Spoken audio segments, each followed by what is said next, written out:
Hello everyone. In this video I am going to tell Bhagavad Gita sloka number 4.25. In the previous sloka the Lord said that a person who is fully in Krishna consciousness is sure to attain the spiritual kingdom because of his full contribution to spiritual activities in which the consummation is absolute and that which is offered is of the same spiritual nature. Let us begin with this shloka. Daivameva parayajnam yoginah paryupasate brahmajnavach apare yajnam yajnena naivopajuhvati.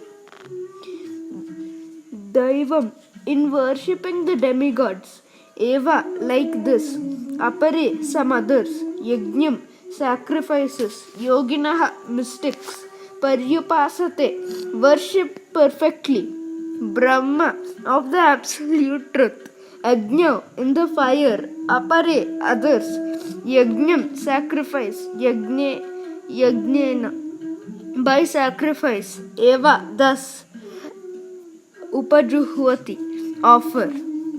The whole meaning is, some yogis perfectly worship the demigods by offering different sacrifices for them, and some of them offer sacrifices in the fire of the Supreme Brahman.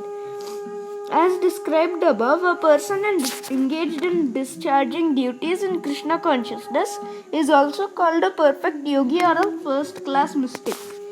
But there are others also who perform similar sacrifices in the worship of demigods, and still others who sacrifice to the Supreme Brahman or the impersonal feature of the Supreme Lord.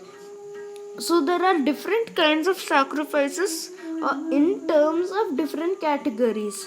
Such different categories of sacrifice by different types of performers only superficially demark varieties of sacrifice. Factually, sacrifice means to satisfy the Supreme Lord, Vishnu, who is also known as Yajna. All the different varieties of sacrifice can be placed within two primary divisions, namely, sacrifice of worldly possessions and sacrifice in pursuit of transcendental knowledge.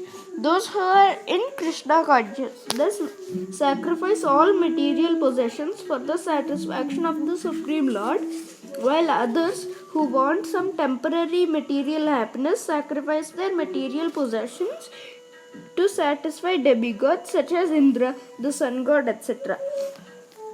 And others who are impersonalists sacrifice their identity by merging into the existence of impersonal Brahman.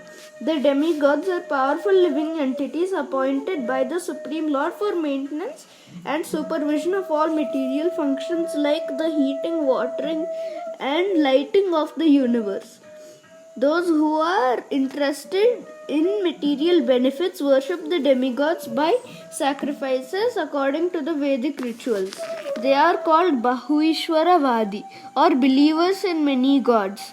But others who worship the impersonal feature of the absolute truth regard the forms of the demigods as temporary, sacrifice their individual selves in the supreme fire, and thus end their individual existences by merging into the existence of the Supreme. Such impersonalists sacrifice their time in philosophical speculation to understand the transcendental nature of the Supreme. In other words, fruitive workers sacrifice their material possessions for material enjoyment, whereas the impersonalist sacrifices his material designations with a view into the existence of the Supreme. For the impersonalist, the fire altar of sacrifice is the Supreme Brahman, and the offering is the self being consumed by the fire of Brahman. The Krishna conscious person, like Arjuna, however, sacrifices everything for the satisfaction of Krishna, and thus all his material possessions as well as his own self, everything is sacrificed for Krishna. Thus he is the first class yogi, but he does not lose his individual existence. Thank you for watching, and I will tell the next shloka in the next video.